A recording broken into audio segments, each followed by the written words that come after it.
King Alfred plan, whether it's true or not, a lot of people talk about this plan. The state said it was a plan drafted up in the 1950s to round up black people at the start of a race riot, segregate them and move them into a concentration camp or a separate location, and eventually kill them off, literally, or figure out when they want to do something with them. Now, I've done a little digging and found memos online that have now been declassified. Of course, there's much more to this plan than is being released to the public.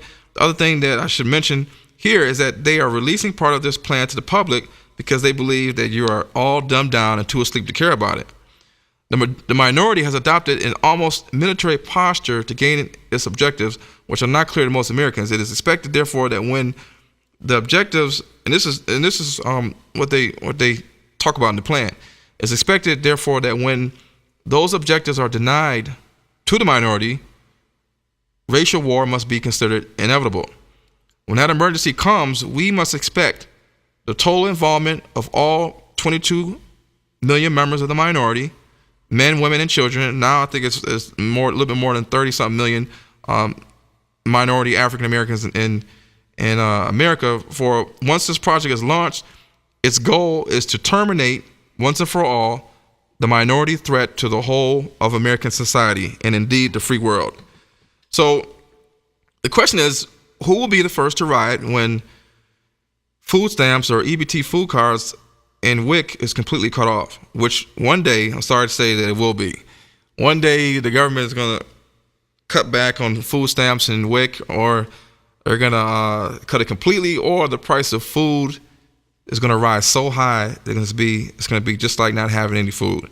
And so we all know that a hungry person eventually becomes an angry person. And when you're in poverty and you're dependent on the government, you don't have a lot of money because money is hard to come by when you have no jobs, no education. That when you become hungry, you commit violence. And when you commit violence, the government is going to be there to control that violence, whether it's the National Guard or state troopers or the neighborhood police. They will come and they will quarantine the area that's chaotic, and they will detain you somewhere. Whether it's the prison system, if the prison's not overflowed, it's a camp somewhere they're going to be put. And just like the concentration camps, they'll decide what to do with you. And this seems like a setup, but unfortunately, at some point, this is going to happen, and people need to wake up because the poorest people in America are blacks and Latinos. So right now, of course, just like in slavery days, they're handcuffing us and put us in prison. Back then, we were slaves and we're handcuffed to each other. Same thing they do when you're shipped off to prison. The U.S. population, blacks and Latinos make up about a little over 30% of the U.S. population, but yet they make up 60% of all U.S. incarcerations. The prison industrial complex wants all black males in jail. They build it so that we can come, blacks and Latinos. Because, in the prison system, they're making money, free money. And it's a $1 billion industry, and millions of black men and Latinos are being incarcerated.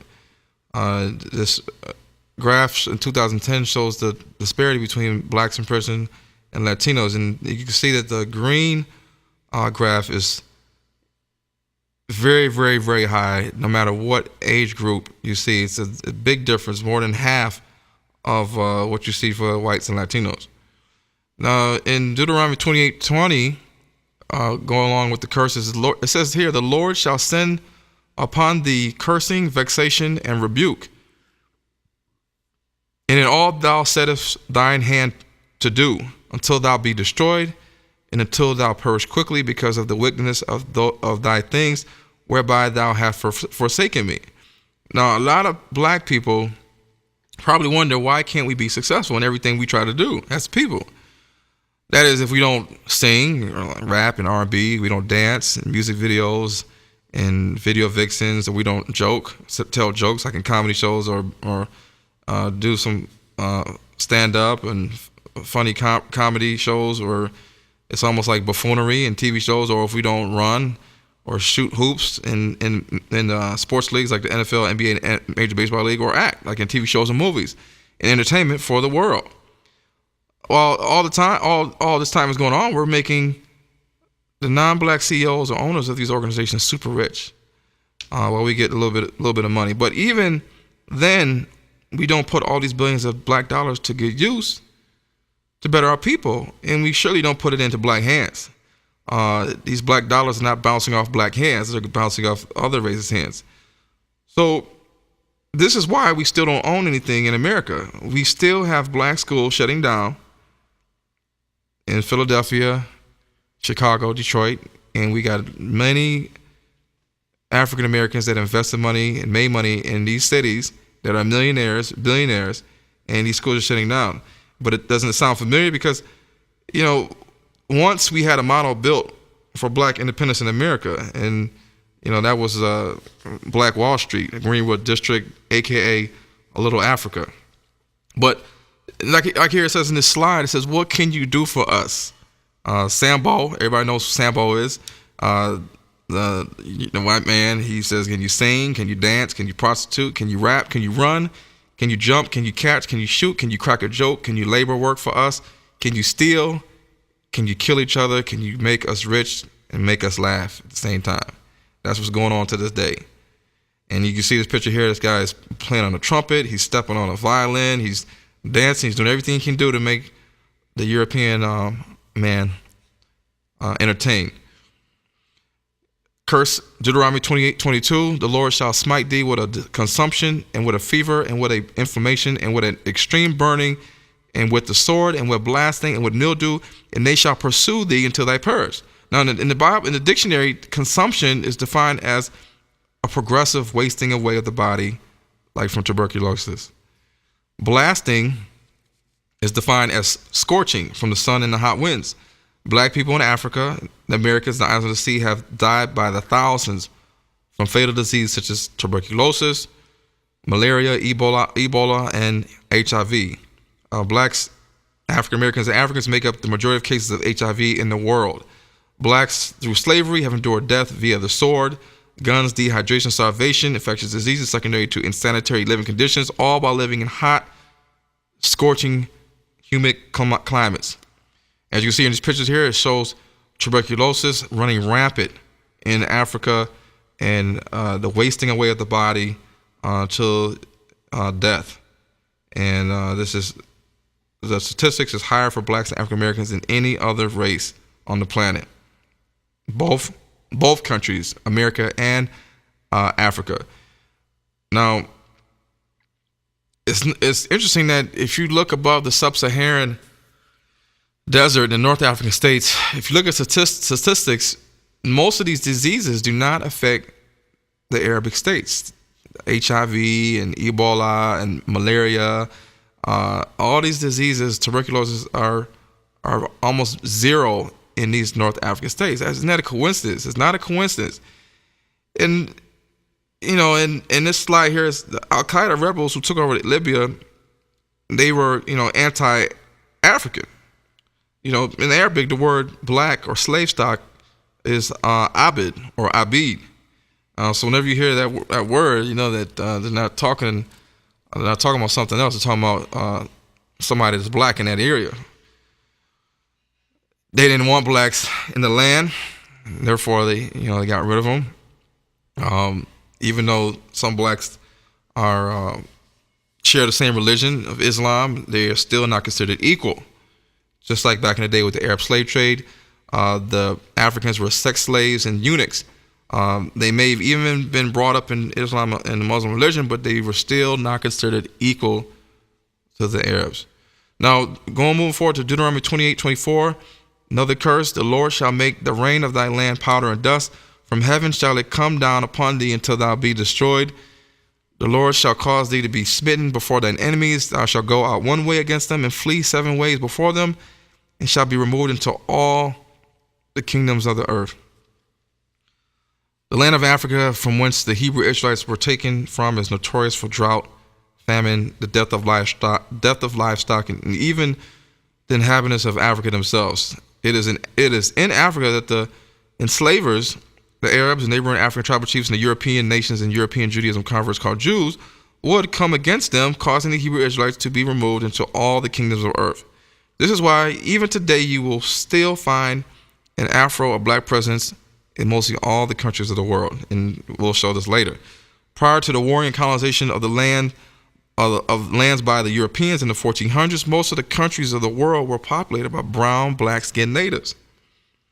Now, if you look, tell me when have anybody seen the natives of the land running around with sticks and swords and knives and barely nothing on, and they're a group of white European people? You don't see that. Most of the natives of the land in any country you go to are going to be people of brown skin.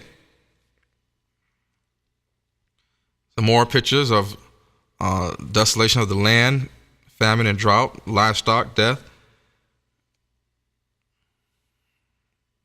water drying up in the lakes and the rivers, wasting away, malnourishment, dehydration, more death of livestock. Here you see the pictures in Africa. And again, it says that the enemies, the Hebrew Israelites shall go out one way against them and flee 7 ways, but then they still will be removed into all the kingdoms of the earth. The Hebrews, again, like I said, were under captivity under the Assyrians, the Egyptians, Persians, Grecians, and the Romans.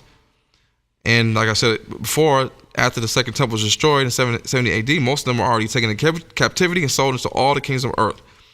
Now, the rest were scattered to Africa and Arabia, and most people don't know it, but they were also scattered by the slave trade to Central America, South America, North America, Cuba, Brazil, Peru, Puerto Rico, Haiti, Dominican Republic, Middle East, India, Pakistan, China, Japan, Australia, Indonesia, the Philippines, Fiji, Hawaii, and many more. Now, everybody was participating in the slave trade. Everybody was helping make these curses come true. They were scattering blacks left and right, the Dutch, the French, the Spanish, the Portuguese, Arab countries, European and Spanish Judaism converts that were called Jews at the time, British, the Danes, the Cherokee Indians had slaves, the Cherokee freedmen, the India and Pakistan, there were slaves over there, the Americas. The American people had slaves, the Italians, the Swedish, and the Russians.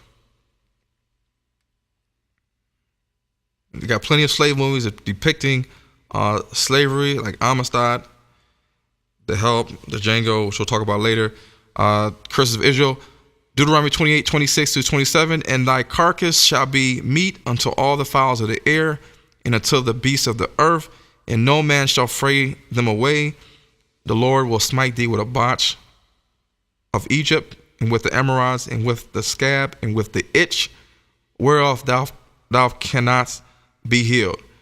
Now, if there is no one or nowhere to bury the dead, animals will eat the dead. This is a known fact seen with scavenger animals like vultures and hyenas. Also, people of African descent, like I said, make up the majority of HIV cases and deaths in the world. 69% of all new HIV cases is from sub-Saharan Africa.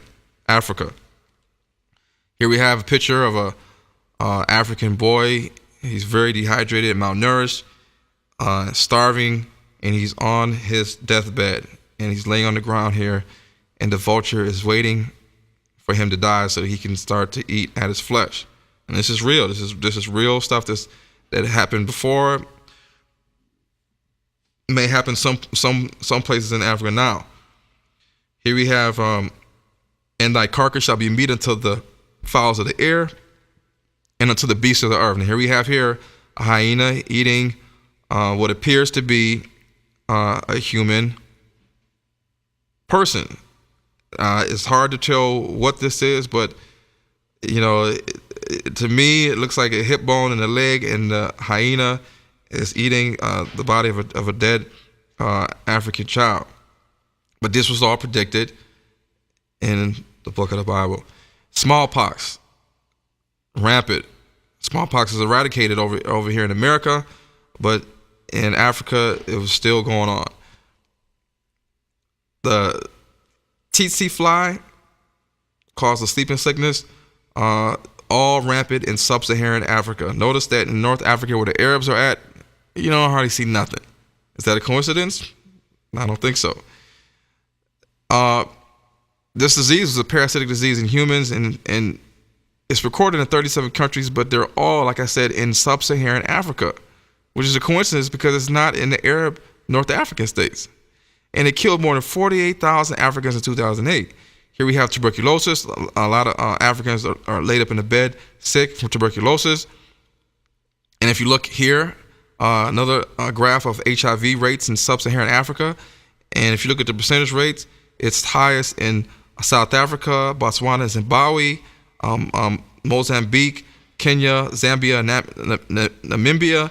But if you look at the North African states where it's primarily Arab population, it's almost 0%, 0 to 0.5%. Is that a coincidence? I don't know. People need to start thinking about these things. Drug availability in sub-Saharan Africa with HIV treatment is low. It's low. Like they don't want us to be treated. 4,300 people die from AIDS each day. Now, the verses that refer to the botch, which is another word for boils, hemorrhage, which is another word for tumors, scabs, and itching. The children of Israel endured this, and they continue to endure this in Africa. The diseases such as leprosy, Hansen's disease, syphilis, HIV, yellow fever, typhoid, Ebola, malaria, sleeping sickness, tuberculosis, the dengue fever, cholera, hepatitis, and smallpox are all the same diseases or some diseases known to plague thousands of Africans every day. Like I said, however, these rates of diseases in Arab countries such as North Africa, Middle East, and Arabia are almost slim to none. Extreme poverty and poor living conditions cause these widespread diseases and illnesses that afflict blacks in other countries just like Africa. It was reported in a study I read that the World Health Organization supposedly, there's been people that's been saying that they purposely introduced the HIV virus into vaccines during its vaccination programs in sub-Saharan Africa in the 1970s, meaning that they supposedly, when the people were getting vaccinated for certain things like smallpox, they were laced with HIV. Now, that would help speed up the infection of HIV in sub-Saharan Africa, but why would they do that to people in sub-Saharan Africa? And then it also was reported that the experimental hepatitis vaccine in the 1970s and 80s, early 80s, was given to gay men prior to the HIV outbreak in America. And they said that hepatitis was a gay disease, and they want all homosexual men to get this experimental hepatitis V vaccine so they can't give it to their mate. But in reality, if this is true, they supposedly laced this vaccine with HIV, and now you have HIV running rampant in the African American community. And initially, when the HIV came out as a big killer, they labeled it a homosexual disease. But now, as we know, it's also linked to heterosexual sex and IV drug needles. Malaria, running rampant, killing a lot of Africans, kills 3,000 children every day. It's time for people to wake up. It's time for you to wake up. The awakening is happening. Willie Lynch letter wrote that our experts warn us about the possibility of this phenomena occurring, meaning people are going to start waking up. For they say that the mind has a strong drive to correct and recorrect itself over a period of time if it can touch some substantial original historical base. You got to get some historical base and some information to start to wake up the mind. And they advise us that the best way to deal with this phenomenon, Willie Lynch is saying, is to shave off the brute, meaning blacks' mental history, get rid of their history, continue to shave it off, and to create a multiplicity of phenomena or illusions or distractions like TV and money and cars and jewelry and whips and chains, which are currently our whips and chains to this day. The same whips and chains that we are oppressed with, we like to have new whips and we like to have nice chains, which is just kind of interesting. So it's crazy because with these curses, Willie Lynch also helped. He put a lot of stuff that would help with these curses, and he said in his letters that the breaking process for the black is the same for the horse and the black person, only varying in slight degrees. And he said that the slave master must keep his eye and thoughts on the female and the offspring, just like the horse. And in his brief disclosure, he said that he wanted to give sound economic principles and to stay rich and keep people enslaved, and how to break down the black man. But he said by doing this, you will help concentrate on the future generation. You will ensure the success of you continue to enslave the future generation. So therefore, he said that if you break the female mother, she will break the offspring, her children, in its early years of development. And when the offspring is old enough to work, the mother will deliver the child, the offspring, up to you, for her normal female protective tendencies will have been lost through the original breaking process, getting rid of the black man and the male as the dominant figure for protection and leadership. Now, he said that when it comes to breaking the uncivilized black man, use the same process as with breaking an untamed horse, but vary the degree and step up the pressure so as to do a complete reversal of the mind. Mental slavery is what's controlling a lot of blacks today. We're not physically enslaved unless we're in prison, but mind control, mind slavery is what's going on. So in this letter, he says, take the meanest and most restless black man. Of course, he used the N-word. Strip him of his clothes in front of the remaining male black men, the female, and the children. Put tar on him and feathers on him. Tie each leg to a different horse facing the opposite direction. Set them on fire and beat both horses to pull them apart in front of the remaining blacks to an inch of his life. Then, after you do that, you release him from the horses, take a bullwhip, and beat the remaining black man to the point of death in front of the female, the infants, the children, and the other black men. But don't kill him, because by doing this, you're going to put the fear of God in that actual black man and everybody else is watching around him. And then you still can use this black man for use for future breeding for other children, which are going to also have the fear of God in the black man, but they're going to lose this trust in him. They're going to start depending on and trusting on the white man.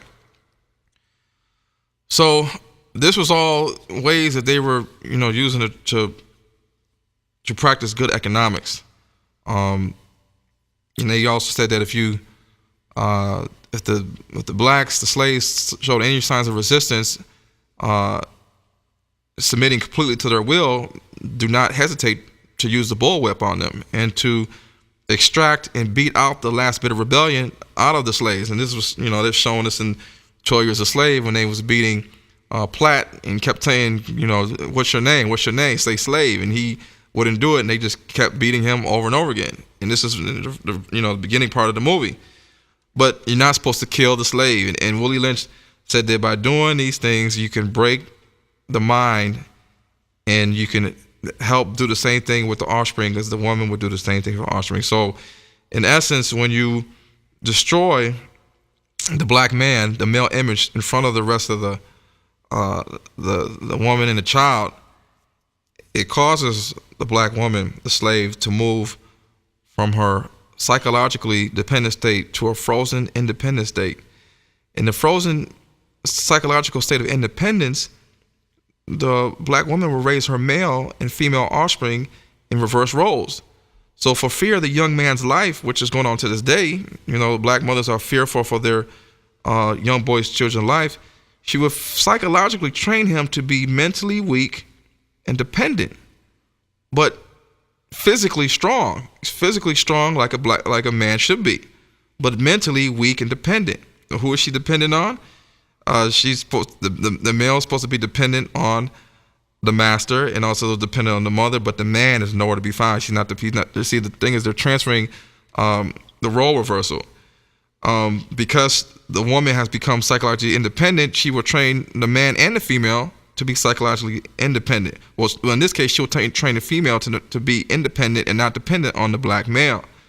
So what if you've got a black man, you got a black woman out in front, and you have a black man behind, scared.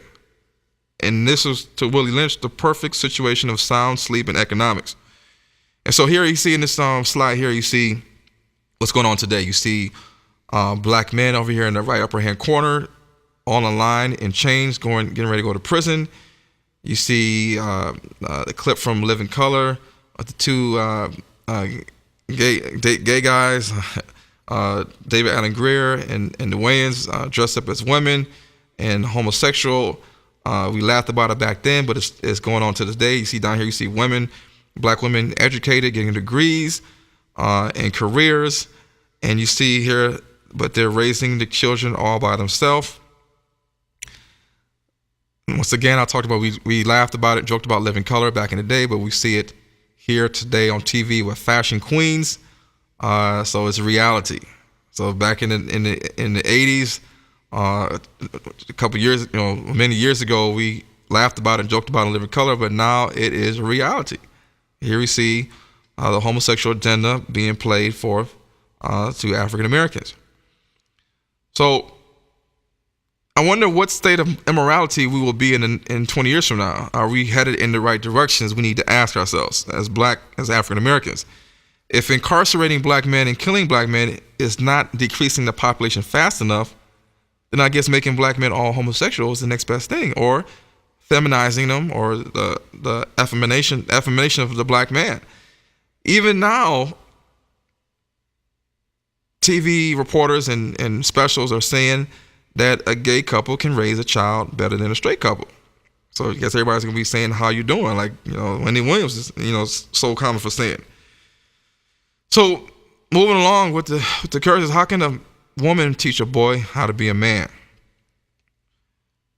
This clip shows it here that this kid's mother didn't need a man, so now he doesn't know how to be one, and he's dressed up with lipstick and blonde hair and pink clothes and boots and everything.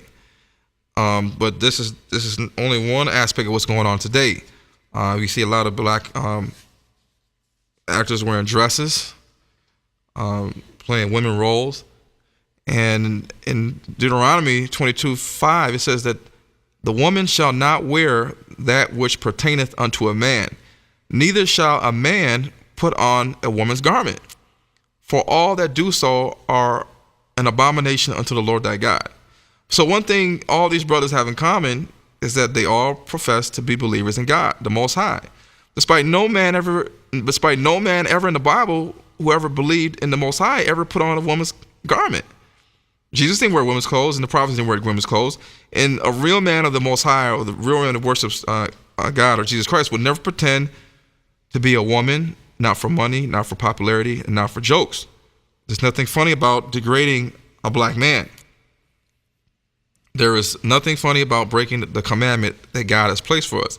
As you can see here, and this, you can't say that it's not happening, because it has happened. You see famous black actors, Tyler Perry, Ving Rhames, Wesley Snipes, Chris Rock, the Wayans, Keenan and Kel, and Jamie Foxx, and you see Flip Wilson and Eddie Murphy and Dennis Rodman and David Allen Greer and the Wayans and Barry Bonds and Martin Lawrence.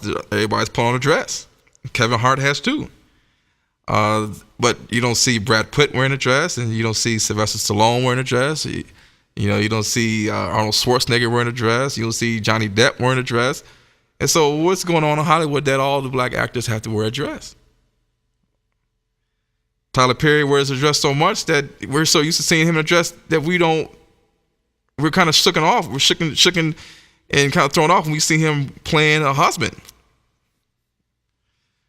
Here we have a slide that shows Bert and Ernie. They're insinuating that Bert and Ernie are homosexual, and they've always been. And they used back in the day in Sesame Street, they slept in the same room, even though they slept in different beds. But here they have Bert and Ernie sitting on each other's lap, and this is in the New Yorker magazine, which of course is not owned and controlled by blacks. And you here you have in Time magazine that gay marriage has already won. And here you see two different covers where you have two men kissing on TV, and you have two women kissing on TV. So if you have children, you're walking down the street and you walk past a newspaper stand, and your kid sees two men kissing on a magazine, or two women kissing on a magazine, what are you going to tell your kids? And also you see last year, 2013, the basketball player coming out, Jason Collins, saying he's gay, and Obama, and everybody was praising, saying that he did a great thing, and that, you know, hats off to you, and more people should do it, and way to go, and it's a lot of praise for coming out being gay, and even with Ellen DeGeneres, Time Magazine, yep, I'm gay. So, but the pattern, you know, people need to see the pattern, what's going on. Michael Stratham wore kinky boots, red high heel, shiny boots that goes all the way up to your thigh. Wore that on the Regis and Kelly show. And you have Martin Lawrence with Shanae, and you got Jamie Foxx, you got Big Mama House, you got Tyler Perry, you got Flip Wilson, the Devil, Kevin Hart, and you got the White Girls movie with the Wayans, and you got Joanna Mann, and he's wearing the dress, and you got the actor from 12 Years a Slave, and nobody knows, but he played a woman and was wearing high heel kinky boots in a movie called Kinky Boots. He was the main star. He was dressed as a woman, lipstick and everything, eyeliner and everything. Nobody knows this. Is this what we got to do in order to get into Hollywood? Samuel Jackson put on a wig just like Nicki Minaj, a pink wig, and you have Cuba Gooding Jr. dressed up as a woman in Boat Trip. Here we have Arsenio Hall dressed up as a woman and Coming to America, sitting here at the table with Eddie Murphy, and he has lipstick on, and earrings, and a wig. Why the black? And here we have the guy from The Best Man Holiday dressed up in Romeo and Juliet in a white wig and lipstick. I said, what's going on? America, what's going on? We all know the commercials with Charles Barkley with the Weight Watchers, and he's wearing a dress, and then he's on this other NBC special. He's wearing a dress with lipstick. But you don't hardly see any Europeans wearing dresses and lipstick. But yet we have movies like Pulp Fiction, or Ving Rhames gets raped by a little white man, and Bruce Willis doesn't get raped. Holiday Heart, Ving Rhames is a woman or transsexual, and plays in rotation on BET. And you have Tu Wong Fu with Wesley Snipes, and Fifth Element with Chris Tucker dressed up as a woman, and 6 Degrees of Separation, where Will Smith is gay in his first role. Big Mama's House, and Diary of a Black Woman, and Living Color.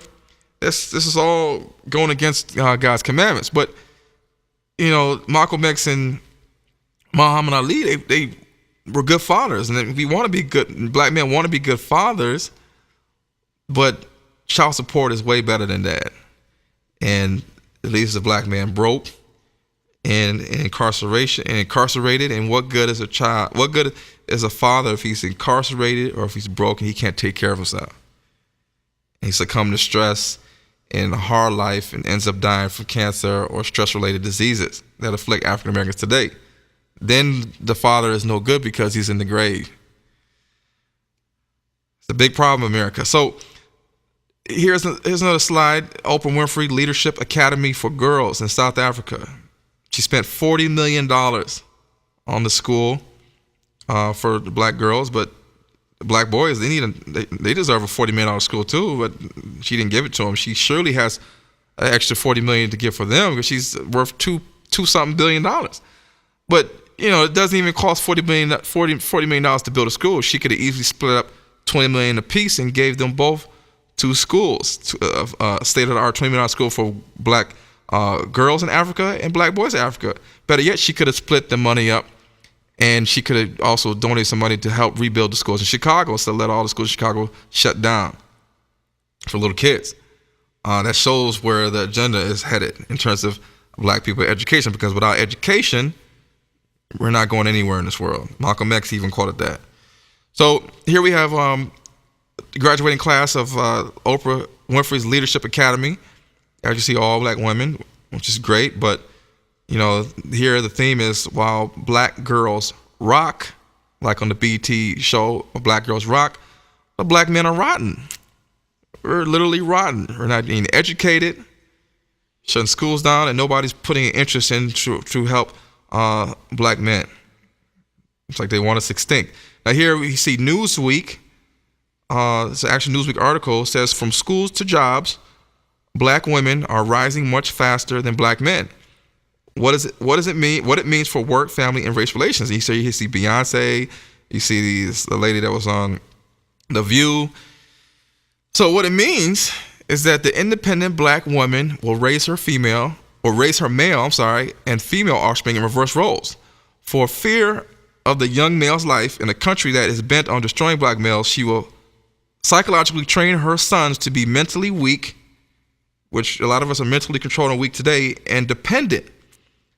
But we're physically strong. We're 6'4", 200 pounds, but we're mentally weak. Because the black woman has become independent in all ways, reversing roles of the black man, she will train her female offspring to be psychologically and economically independent from the black man, not needing the black man except for breeding purposes. And this is what they want. A lot of black women today are in their 30s and they are not married. They don't have any kids. Time clock is ticking. They're considering sperm banks. They're considering dating outside their race, Arabs, Caucasians. It doesn't matter. They act like black men are just extinct, but black men are still here. But they've been raised to succeed, get degrees, get good credit, get a house, get everything. But wait a minute.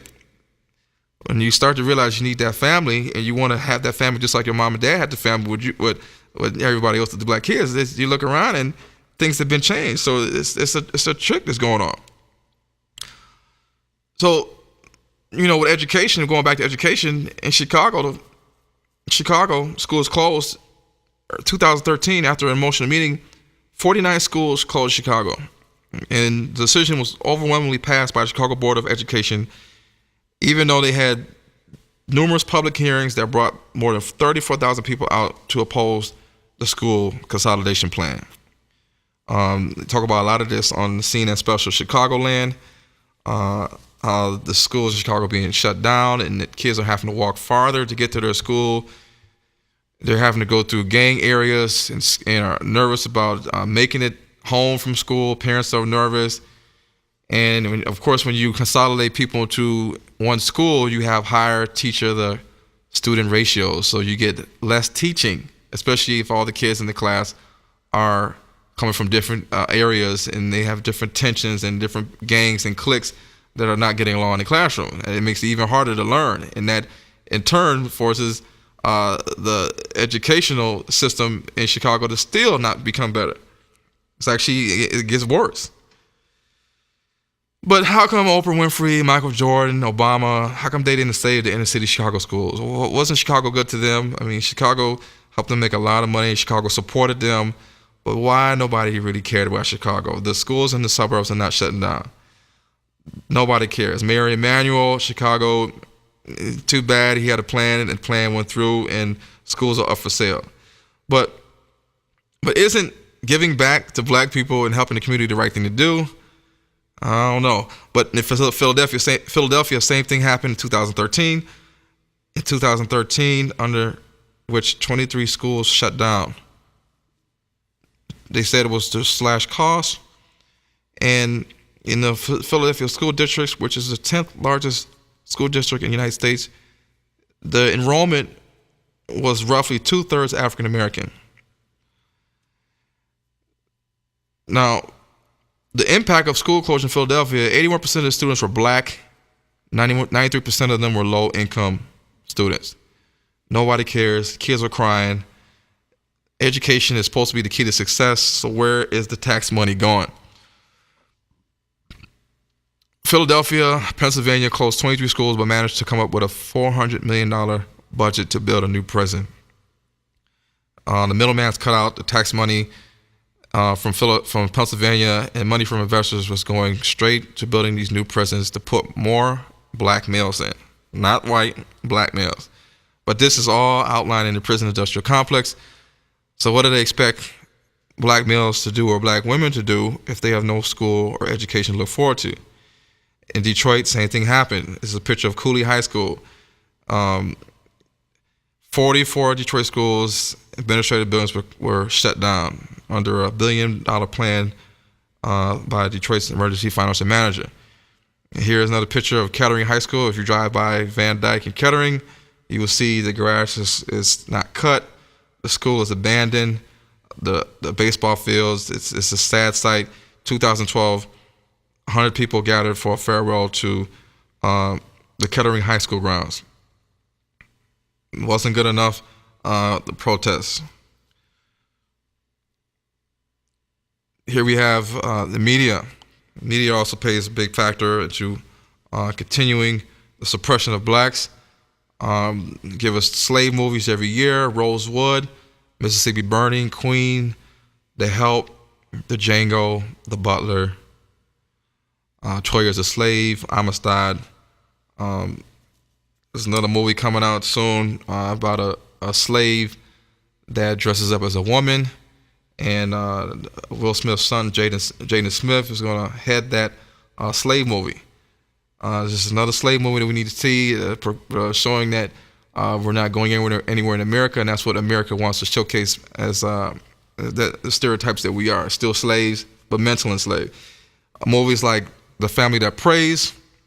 Everybody knows the movie shows that Sanaa Lathan, even though her husband was a hard-working construction guy, a black guy, he was not good enough to compete on the level of the white guy. And even though the white guy carried on an affair with Sanaa Lathan, he still was not good enough to get married to, even though she was pregnant. And that's a clear sign of what's going on. Maybe some subliminal message from Tyler Perry, but these movies like Colored Girls, shows nothing but dysfunctional black men and homosexual, on the low, dropping kids out of windows, and alcoholic and domestic violence. And these are all stereotypical signs that show things that we see on TV that they give us. We pack the movie theaters out, and it's not just black people watching these movies, it's also other races watching the movie, and they see these things. And these things, even though they're movies and we say they're good movies, they really affect us, because that's what we see, and we tend to think, and we think of what we see as truth. And sometimes we emulate this stuff, and if we don't see anything positive, then we continue to go into a negative way of living. Tyler Perry, Why I Got Married, is also a clear sign of confusion in black relationships. None of the relationships were wholesome and sound and doing well. Everybody had some kind of conflict going on in their relationship, and this is a common theme. And Precious got Academy Awards, Academy or Oscars, and Precious was one of the most terrible movies that a lot of black people said. Paul Mooney said that was a movie made by the devil. And if anybody watches the movie Precious, they will see what he's talking about. There was nothing positive that came out of that movie, Precious. It was actually degrading and put black people a step back. Training Day, good movie. Denzel was a corrupt cop, drug addict. In flight, he's a drunk pilot that saves the people, crashes the plane, but he gets put in jail in the end eventually. Hancock, he's a drunk flying superhero. Superman wasn't a drunk, and the X-Men, they're not drunks, but we get a superhero and he's a drunk. He's flying around, flying into planes. They give us Monsters Ball, Oscar, but Halle Berry is a hooker. She's a prostitute, and she portrays that very well in the movie, and she gets an Academy Award for it. They get an Academy Award for it, and is that what we have to do in order to get awards? Is to play slave movies or servant movies or prostitutes or whores or drunk, corrupt cops or superheroes? Just something to think about. Another note I want to touch on is the increase in slave movies we've been seeing over the last couple of years now. Throughout the last decade, we've been seeing movies like Rosewood and Amistad, and of course you have the classic Roots. But lately, with the Django and The Help and The Butler and 12 Years a Slave, we've been seeing a rise of slave movies. At least it seems like 2 per year. But one thing is, people need to know is that in these slave movies, they're giving these slave movies for a reason, and we have to really dissect and really pay attention to the movie, see what the actual message is going on in the movie. It's funny that we don't see a lot of movies about the Holocaust, or movies about movies about the Nat Turner Rebellion, or movies about Black Wall Street in Tulsa, Oklahoma, movies where it shows black people actually doing things independently and coming up. But we see a lot of slave movies, and a lot of people may say, well, it's showing it like it is, and this is our history. But if you pay attention to the movies, they're also showing you subliminal messages and are almost kind of like making mockery of black people. Now, in the movie, The Butler, early on in the movie, David Banner he plays the young Forrest Whitaker, and David Banner's in the cotton fields, and he tries to prevent his wife, who's played by Mariah Carey, from being raped by the slave master. And of course, within the first 5 to 10 minutes of the movie, he gets shot down, and the rest of the slaves in the cotton field, they just stand around, they don't do anything. And they take Mariah Carey back, and they have their way with her, and then throughout the rest of the movie, she's never the same, and you don't see from her anymore. And so, in the same sense, in the movie 12 Years a Slave, there's a scene where one of the slaves is on the boat, and I think it's played by the guy that he plays in The Wire, and his famous actor, I don't know his name, but in this scene, he's out there in the boat, and the slave master gets up in the middle of the night and takes his wife to the back, and he gets up and he tries to confront the slave master to stop him from taking his wife. And of course, he gets shot down, dead in front of the rest of the slaves, and the slaves don't do nothing. And this is a common theme that they're kind of like showing us that, despite the slaves outnumbering the slave masters, and despite the slaves seeing the injustices going on, the slaves that's in the background don't do anything. They just stand around and just go back to their normal work or go back to sleep. Now, in the same movie, 12 Years a Slave, I think his name is Platt. He is almost hung to death by some of the people on the slave plantation, but then they stop him from being completely hung to death, and so they leave him hung with barely an inch of room between his toes and the ground, and so he's titter-tottering and trying to keep his toes on the ground so that he won't have the noose around his neck too tight to where it really chokes him. And he does that for hours, and the slaves in the background in the field are just walking around and they're not doing anything. They see him struggling with the noose around his neck, and they don't do absolutely nothing. And in America, what a lot of things is going on lately with Trayvon Martin killing, and a lot of black youth are being killed by the police. Innocent black youth are being killed, and nothing's being done. And then with the recent Sterling incident with the racist comments in the NBA, we don't make a stand. We don't make a statement. We don't boycott. We don't do anything. We just talk, and then we just go back to our regular 9-to-5 work week. And so, this is something that needs to be looked at. And, just like in the movie 12 Years a Slave, on Sunday, the slave master can preach the word to the slaves and teach them that on earth you need to, serve your earthly masters so that you can reward in heaven. But then in the same sense, he's preaching the word on Sunday, but on Monday, he's raping the slaves. And they showing us on the movie, and we need to understand that these are subliminal signs that's going on that they're showing us in these movies, and people need to pay attention.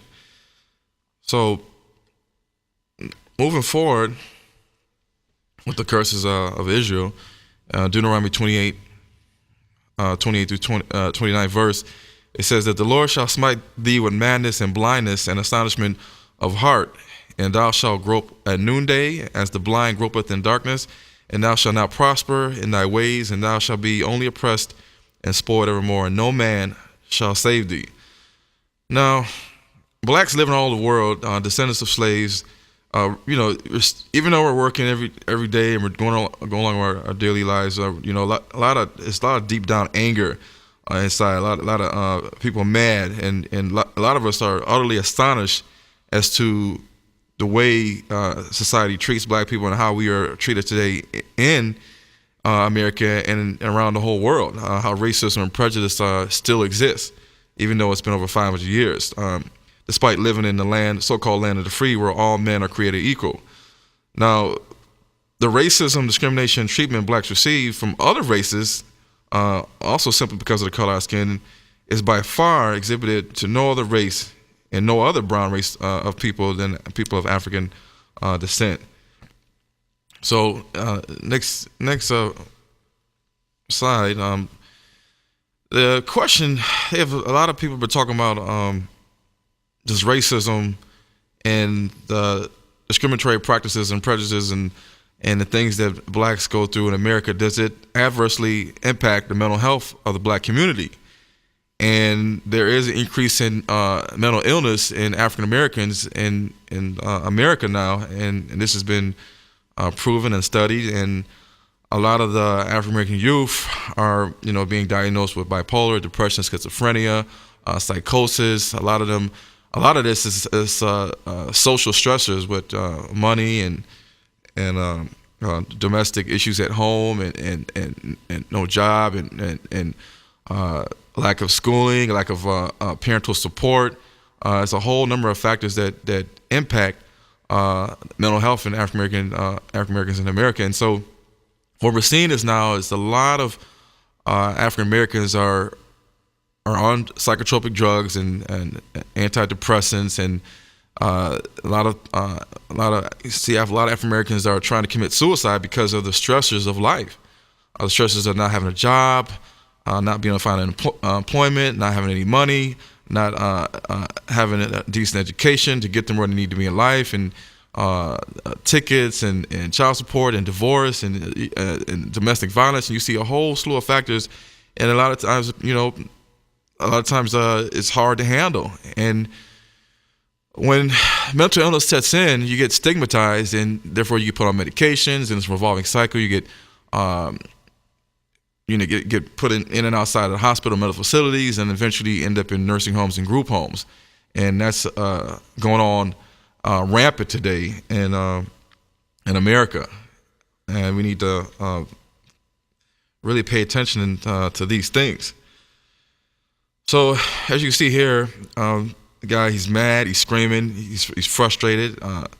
The other caption says, "My brother committed suicide," and a lot of African Americans committed suicide because of stresses of life and a lot of mental illness that's going on.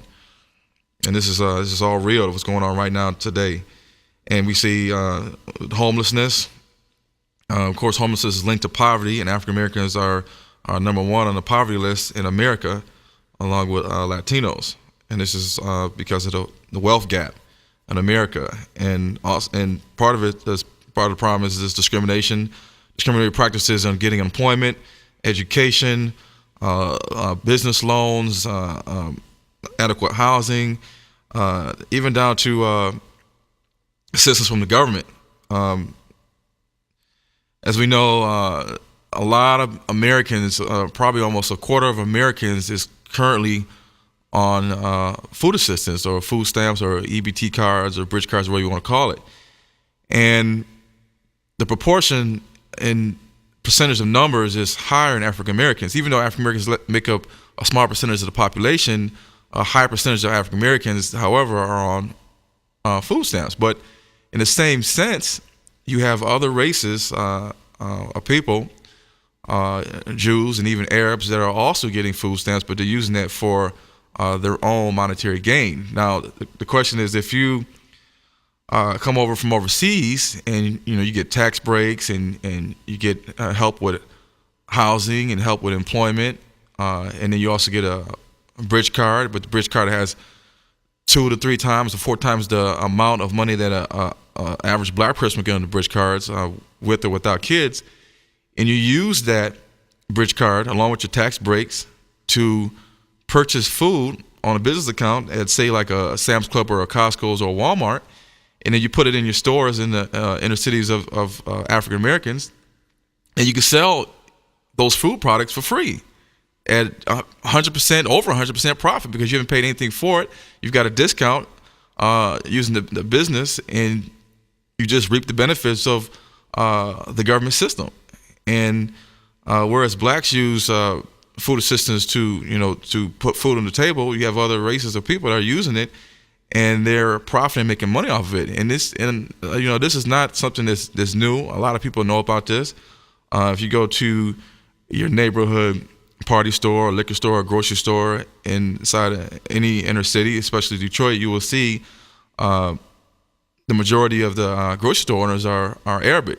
And a lot of times, if you ask somebody at Kroger's or Walmart or Sam's Club. Just go in there, in Detroit, ask somebody who works at the register, hey, who's the number one race of people that's using bridge cards?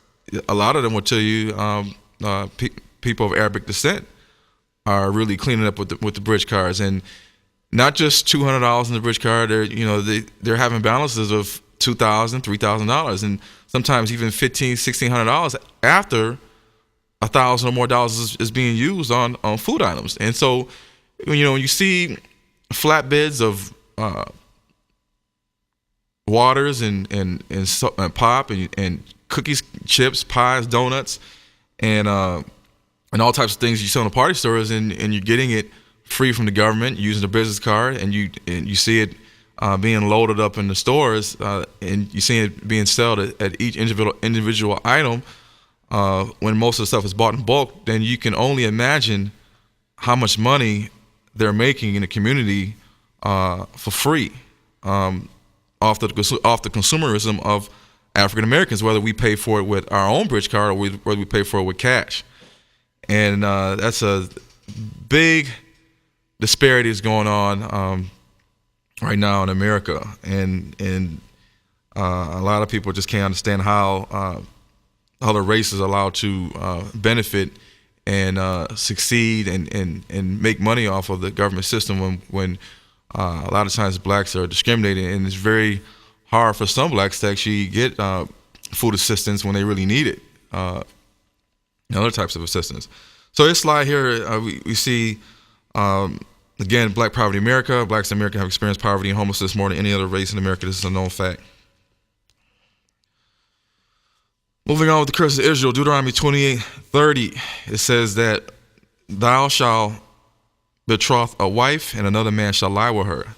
Now, I don't know about you, but to me, this sounds just like what happened with African slavery through the transatlantic slave trade and the Arab slave trade. You look at the Holocaust, only lasted about 12 years. They weren't having their wives taken, by somebody else, and they're laying with the wives and having biracial children. That wasn't going on in the Holocaust. At least if it was going on, was going on the magnitude that was going on with the slave trades with the Africans. So a lot of people don't know, but in the Arab slave trade, in the transatlantic slave trade, a lot of times slaves were used as sex slaves, and they were used for breeding, of course, to breed more slave children to work in the fields. But during the Arab slave trade, 2 out of 3 of the slaves were usually women, and they were used primarily for sexual purposes in their large harems inside the palaces of the many sheiks of Middle Eastern countries like Saudi Arabia, Oman, and Qatar. And so the men were primarily used as servants, and they were made to be eunuchs. And what a eunuch is somebody that's castrated. So what they would do is they would cut off the genitals of the man, and they would, burn the wound with hot coals. And if the person survived this, then they would, be treated nice. They would have nice clothes and jewelry and headwear, and they would stand around and just basically take care of the people inside the palaces. And because they had their genitals and their testicles removed, their testosterone levels went to pretty much about 0. So they lacked the aggression that comes with testosterone. They lacked the sexual drive to want to have sex and multiply, whether it's with one woman or multiple women. They took that away. And of course, lack of testosterone also affects your mood and behavior. So they basically made the black African slave docile. And it's almost like neutering or fixing a dog. And they did that to all the men. So the African men could not mate with the Arabic women. All they were used was for slave servant purposes, and the women were used for breeding purposes and sex slaves. And a lot of them, of course, they were married, had husbands, but in the slave trade, this did not matter. And this is talked about in Deuteronomy 28:30, the curses of Israel. And here we see here with the transatlantic slave trade, we see pictures of biracial families. You see a Caucasian man with his biracial slave children, and you see African female slaves with obviously a picture of a boy that is obviously African American, and then you see the biracial child on the left. And a lot of times, like in the movie 12 Years a Slave, people that wanted to pick slaves, a lot of times they would pick the slave children that were fair and they were biracial because they had ill intentions for them when they got older. So this is another slide talking about what I just discussed with the African male slaves made eunuchs. They were servants and soldiers, laborers for the Arab owners. We constantly just talk about the transatlantic slave trade, but people need to wake up. The Arab slave trade lasted for over a millennium, and it still is being practiced today in certain areas of Africa. Here we see a book, just showing you a book about Islam's black slaves, history of Africa's other black diaspora.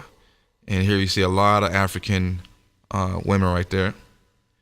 Another picture of a female black slave with her slave child. And on the right, you see the same thing with the slave man reading a book or sitting in a photograph with his biracial children. This is from New Orleans. So the question is, going back to what's going on today in society, we need to ask ourselves, do the Jews, do the Arabs, do the Indians, or Chinese, Japanese, Filipinos, Greeks, Italians, French, and Spaniards, do they all break down the doors to try to marry a black man? Sadly, the answer is no. But in America, African Americans, we tend to want to marry outside our race probably more than any other race in America. So the question is, why do we keep repeating something that originally started from the enslavement and rape of our black women? Now, Asians, Caucasian, they may marry into Caucasian families before marrying into black families, and you may see Latinos marrying into African American families, but Latinos, people need to do research, started off, foundation was with the natives of the land they were from, as well as the black African slaves. So Latinos are more African or African American than they are Caucasian, but in the same sense, they are not breaking down the doors to try to intermarry with African Americans. That's why the population is 20%, and African Americans' population in America is 12 to 13%. And it hasn't changed for over 100 years. So before Lincoln freed the slaves, the people in the South, they thought that all of the Caucasian European women were going to start sleeping around with the black male slaves, and they didn't want this to happen. But it did happen, amongst also the slave masters sleeping with the female slaves. Here's another picture right here of Louisiana with slaves and the slave children that were biracial. And as you can see in the middle, you have a child that's not biracial, but they're still included in the photograph as slave children. And here it talks about how the Caucasian women still dibble-dabbled with the African men on the side, even though they weren't supposed to. And this phenomena and this type of behavior is still going on today. As you can see, we have prominent African Americans that marry outside their race. Michael Jordan and Terrence Howard and Halle Berry. And here you see Robin Thicke and Paula Patton and Taye Diggs and Sanaa Lathan and Kanye West, John Legend. As you can see, we don't have a problem with dating outside our race. And one thing to note is that if we continue to keep dating outside our race, then what we'll have is a biracial America. And just like CNN special with Soledad O'Brien that aired, I think, 2013, 2012, the whole special was on biracial America. So it was teaching people to embrace their biracialness. And when you get an application or some kind of form where it asks you to check off white, black, or biracial, they're encouraging people on the show to check off biracial. So what that does is that it starts to decrease our census population. So instead of 13% of the population, eventually if everybody's biracial or they start to embrace both sides, instead of checking off black, they'll check off biracial, and therefore the population of African Americans will go down to single-digit numbers. Now, these are facts about the slave trade. It's a known fact that the European slave masters, again, raped women slaves and often had orgy parties inviting family, friends, and plantation owners to participate in raping African women slaves. And as we talked about, 2 out of 3 of them were women in the Arab slave trade, and reverse a little bit less in the transatlantic slave trade. Here you have a picture of Arab slave merchant. This is from a slave port in Cairo, Egypt.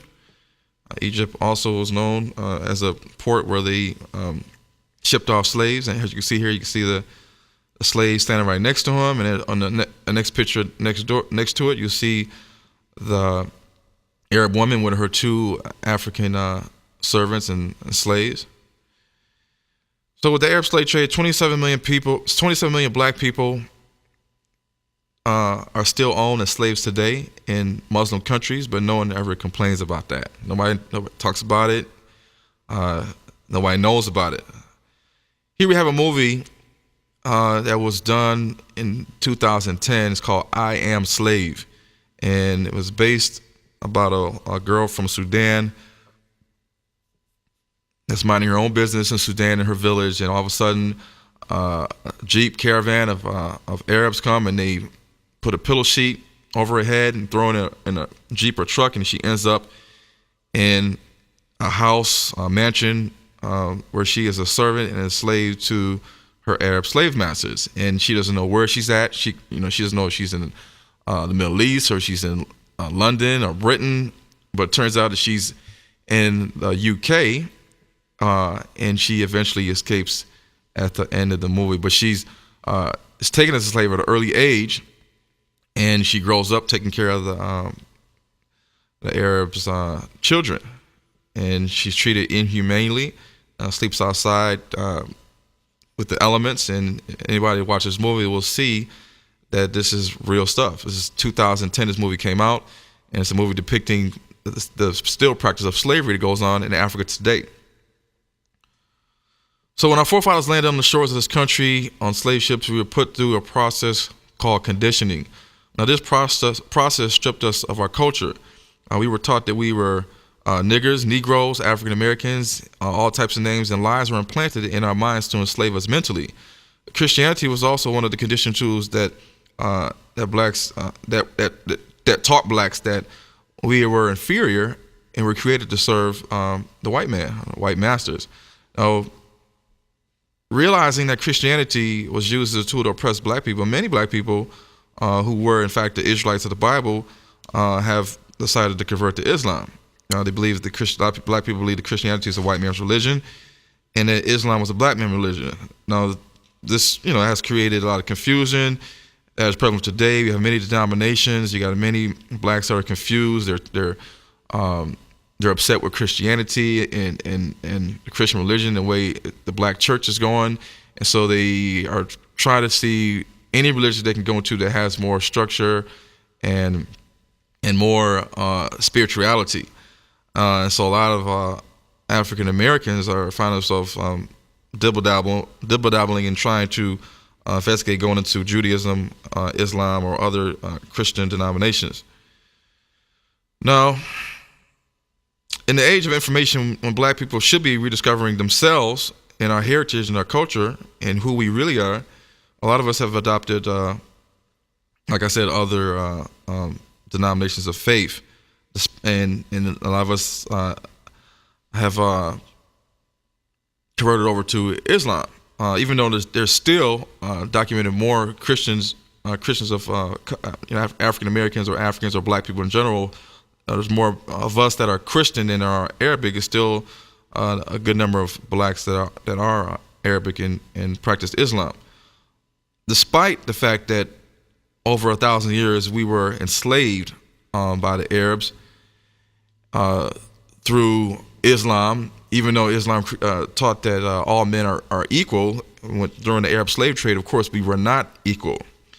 And even today, if a Arab African or African American that converted to Islam wanted to marry into an Arabic family from, say, Lebanon or Palestine or Iraq or Iran, they probably would catch some heat and probably wouldn't be allowed to marry another Arab, even if they practice the same religion.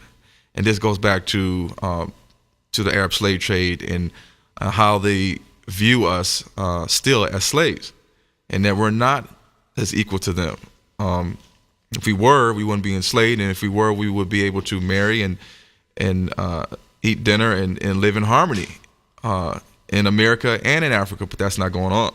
As you can see, the divide between North Africa and Sub-Saharan Africa, and the differences of the culture with Christianity, Catholic Church, and Islam. Now, because the Muslim involvement in the slave trade is a subject never discussed, many black people without knowledge of history have been led to believe slavery was exclusively committed by white Christians. Again, it's amazing how many blacks do not know that for over 1,000 years, and even today, like I said, Africans are still slaves to the Arabs.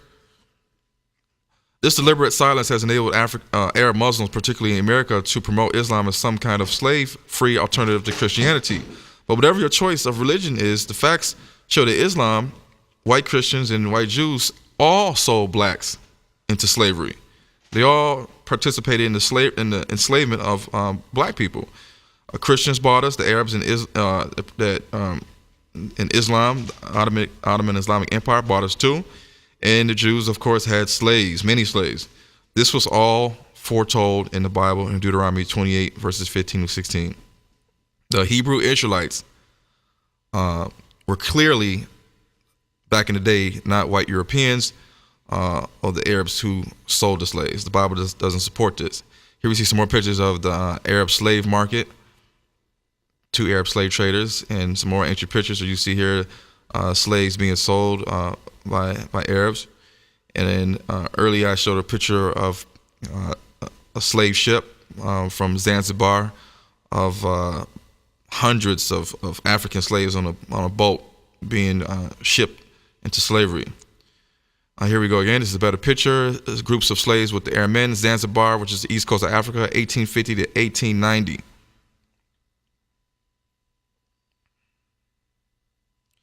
Now, the Arab slave trade trickled over a millennia and was estimated to have taken more than 10 million Africans via the Swahili coast to India, Saudi Arabia, China, Turkey, and also via the trans-Saharan route to North Africa, Spain, and Portugal.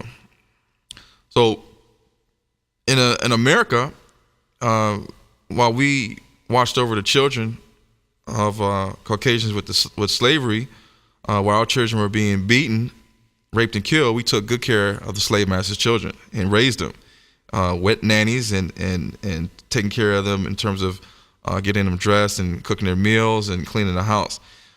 Here we see a slide showing the pattern of slave trade, which way the ships went to drop off the slaves. As you can see, Saudi Arabia, Yemen, Oman, all the way to Pakistan, India, Sri Lanka, and even as far as China. Now, a lot of the slave ships, the Arab slave ships, were known as the Dihal, and it was a generic name of the number of traditional sailing vessels that the Arabs used to set sail in the Red Sea and the Indian Ocean region with the African slaves. Now, the historians are divided as to whether the Dihal was invented by Arabs or Indians. Typically sporting long, thin hulls, the Dihals were trading vessels primarily used to carry heavy items like fruit, freshwater, merchandise along the coast of the Arabian Peninsula, Pakistan, India, Bangladesh, and East Africa. And these are some quotes from Arabs himself from a long time ago. And this one guy, Ibn Sina, quotes here that all African women are prostitutes, and the whole race of African men are abid, or a singular form of abid, a plural, in Arabic, which means slave stock.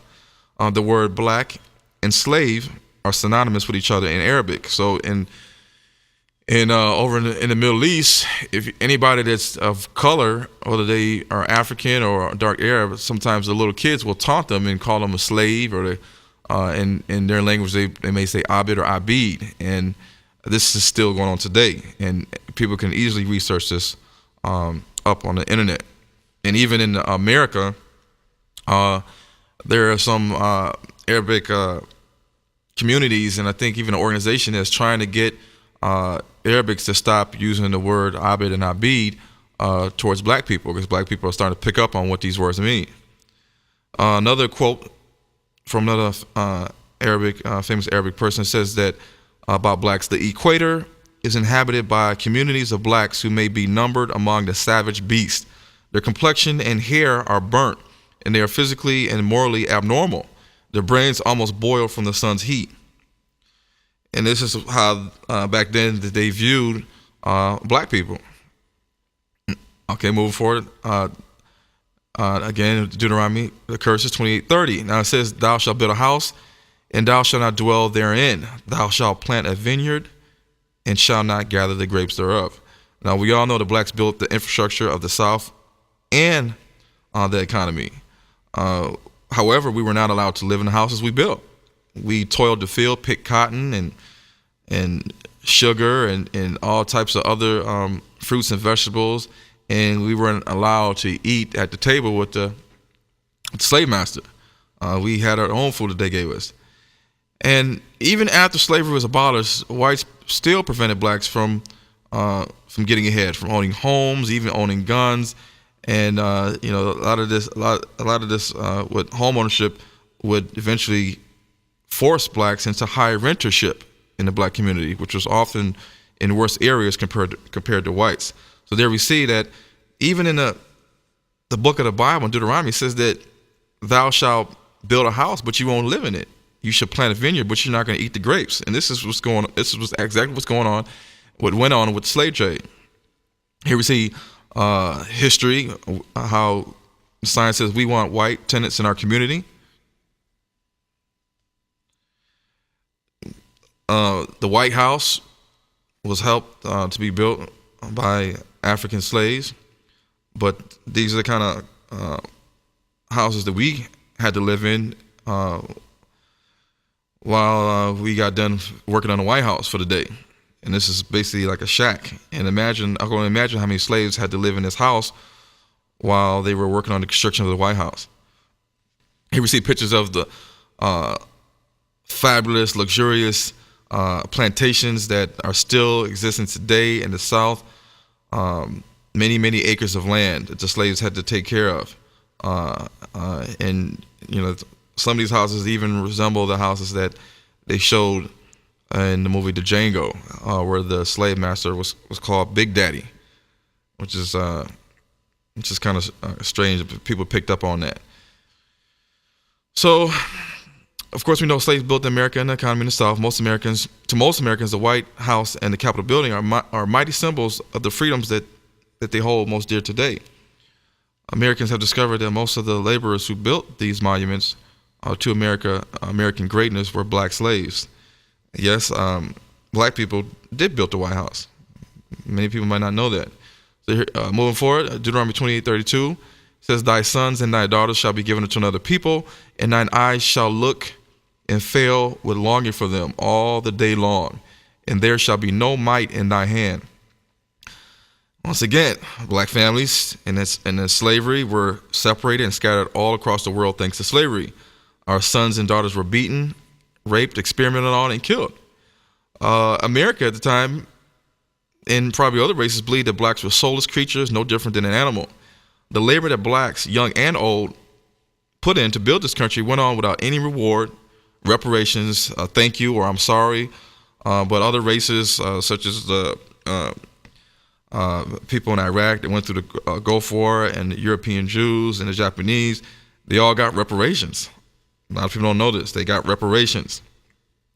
But African Americans have got no reparations. As you can see here, this is history of slaves being sold. 94 slaves on this cargo was sold. Negroes consisting of 39 men 15 boys, 24 women, and 16 girls. So it didn't matter if you was an adult or a child, you were still good enough to be sold.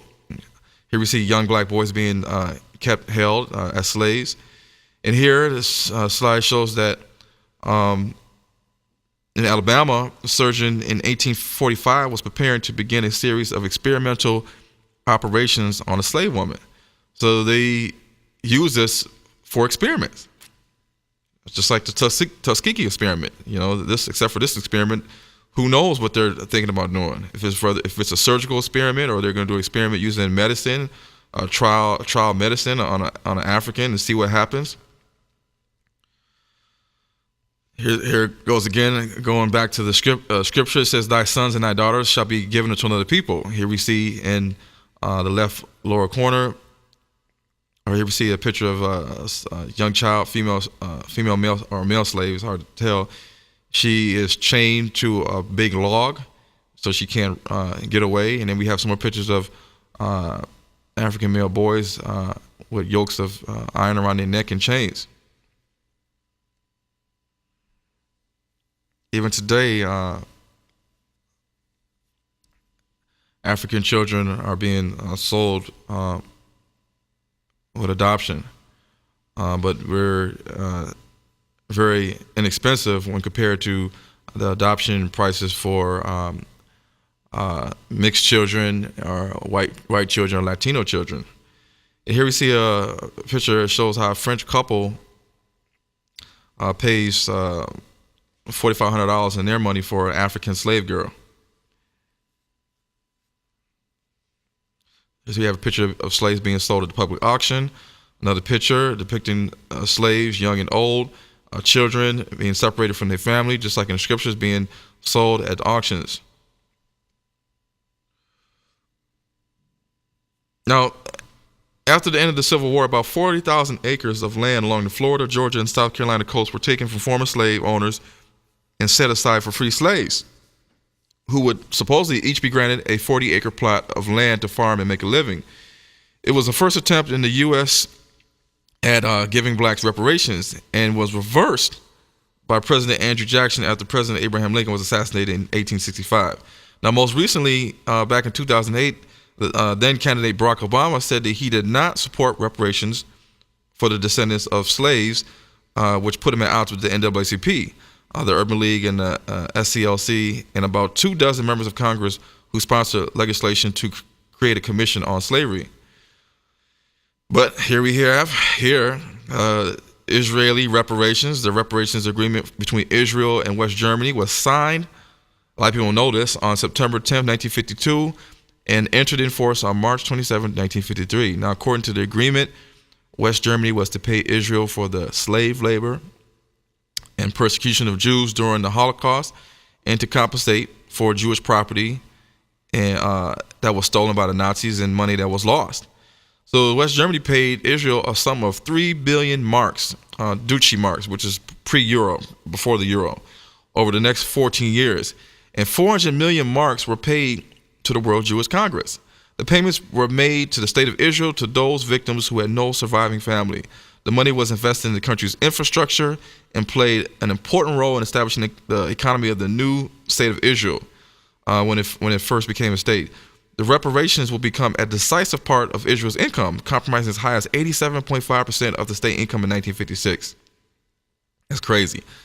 It goes to show you that, African Americans still are not treated fairly. We got no reparations for over 1,000 years of slavery, but here we have 12 years of the Holocaust, and the Israelis, the Jews, got reparations.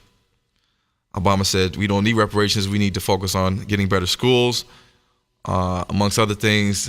Yes, we can, but no, the schools, inner cities have been shut down and vacant.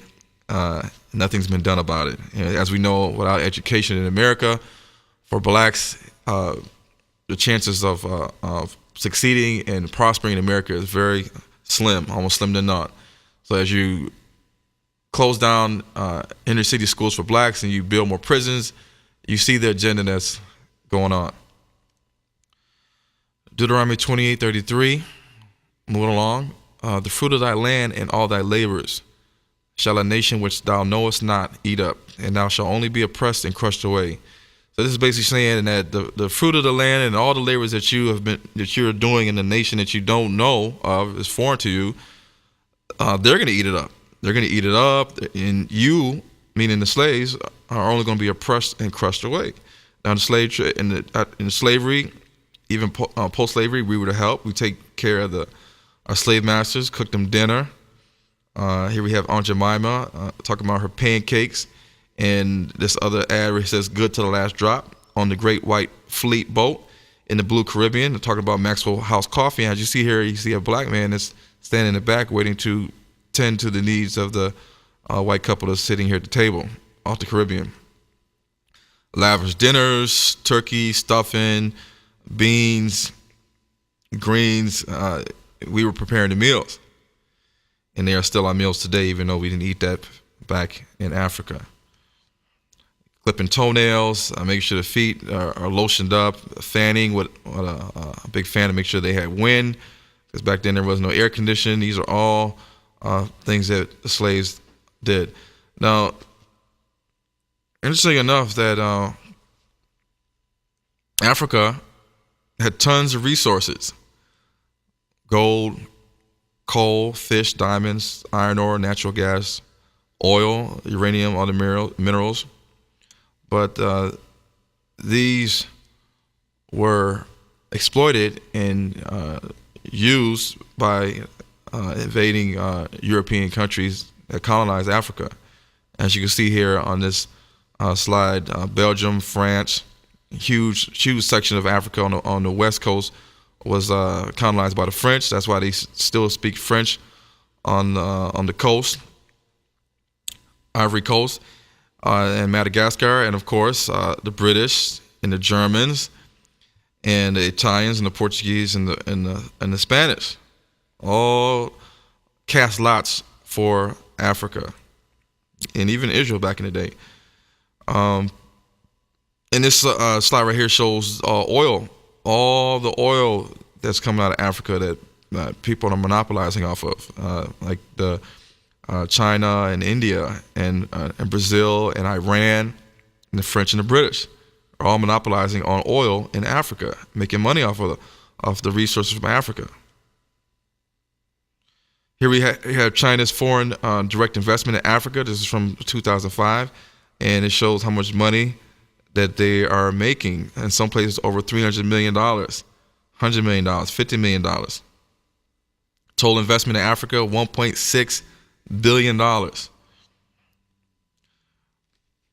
China has a worldwide reach.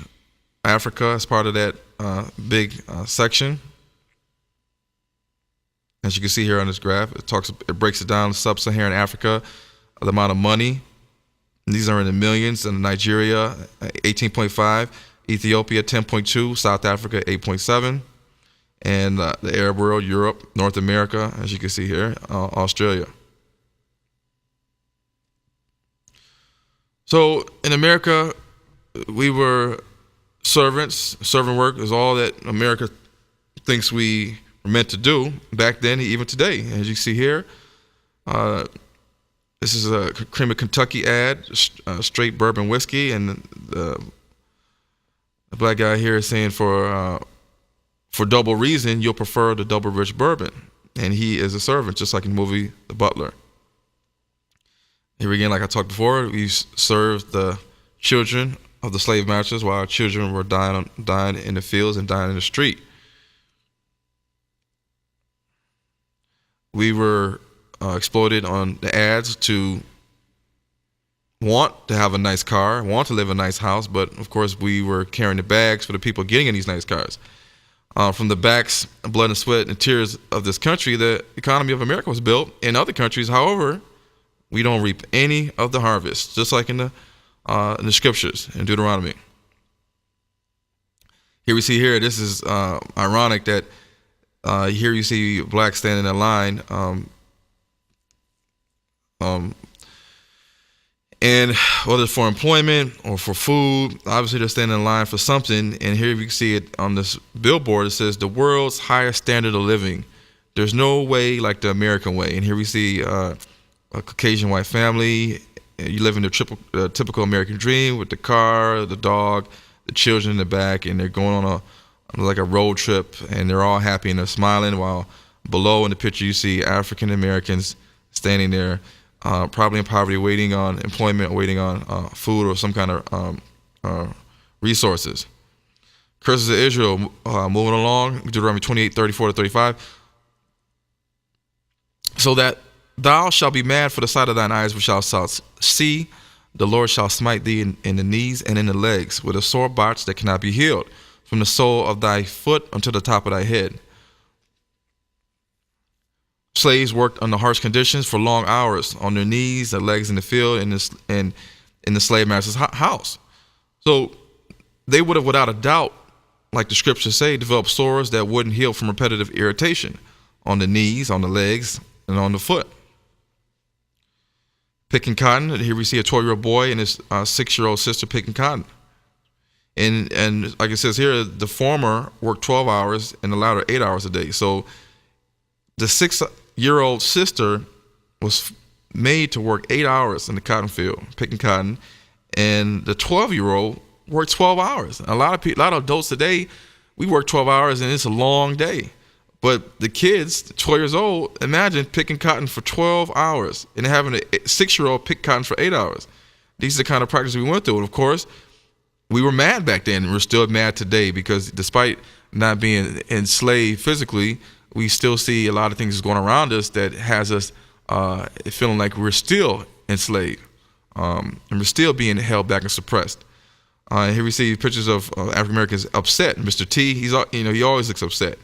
But it doesn't have to be a physical appearance of being upset and mad and astonished at what's going on, but it's an inner feeling of what's going on, and whether you're at a job and you're on the verge of getting fired and you can't go to work without somebody messing with you or snitching on you or complaining, or people treating you with disrespect because you're black. These are all things that go on, and it just does not make someone happy knowing that we're living in an America that's supposed to be free, but yet we have so many things preventing us from succeeding in life. Here we have influential leaders no longer with us. Malcolm X, Martin Luther King, Marcus Garvey.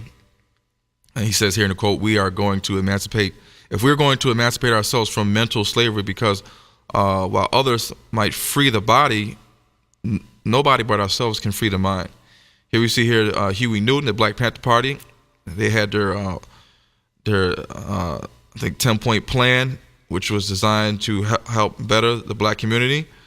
They killed Huey Newton. They killed Malcolm X. They killed Martin Luther King. Bob Marley died. He was for love and unity. Even his children today realize the potential of African Americans and Africans, the great continent of Africa, but we can only do so if we have unity. Here we have Rosa Parks and Sojourner Truth. And it's funny that with Rosa Parks, she didn't want to sit at the back of the bus. She wanted to sit in the front of the bus. And that was a big thing. But still to this day, a lot of times we get on the bus, we still are conditioned to walk to the back of the bus. Everybody wants to go to the back of the bus. And if you really pay attention, you wonder, like, why do we always tend to want to go to the back of the bus? Was it because back then we weren't allowed to sit in the front of the bus, but we still tend to move on to the back of the bus, sit in the front. So today we have no leaders, no more leaders, no teachers or people standing for the truth. People are in fear of losing their jobs, fear of coming up with a voice and standing out, or you become the object of attention and people start to talk about you, and you don't want to shake up things and go against the grain or run amok or do anything. So people just stay quiet and fearful and just continue to work their jobs and behind closed doors complain, but nobody stands up. Nobody tries to be a leader.